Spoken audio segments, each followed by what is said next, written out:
এই উনো হও কিতা থেকে আপনার বাইরে আমি রান্না খাওয়াইতে পারতাম না। এইসব কি বলতেছো তুমি? আপনার বাইরে সবসময় গরম বাত্তার হারিসা ওই তো আলাদা হইরা দেন, নাইলে হোটেলে খাইবার লেগে দিন। আরে তুমি যেটা কইতাছো এটাও তো সহজ না। কেন তো সহজ না? বাই মানুষ তো আলাদা খায়, বাই বাই টাই। সব ভাইয়েরা আলাদা খাইলে আমরা দুই ভাই আলাদা খাইতাম না।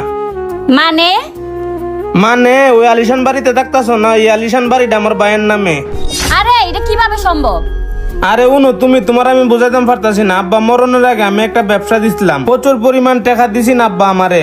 এই ব্যবসাতে লস খাই আব্বারে ফিরত আর টাকা দিতারছি না। আমার বাপে মরার আগে এই বাড়ি লেখা দিয়া গেছে আমার ছোট ভাইয়ের নামে, হিসাব বরাবর হইরা গেছে আব্বা বাচ্চা থাকতে। ওই হ্যাঁ তইলে আমরা কি তখন এখন কি আর করবা এখন? আমার বাইরে খুশি রাখন লাগবো, বাইরে যে দুই ঘর এটা মাইনা নেওয়ান লাগবো।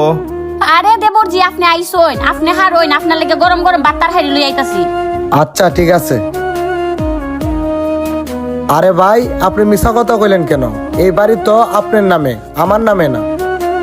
আমি মিছা কথাটা ওই কারণে কইছি যে তো তুই আর আমি সারা জীবন একসাথে থাকতারি। ভাই বর্ধন রক্তের বাঁধন, বাবার অভাব করলে পুরো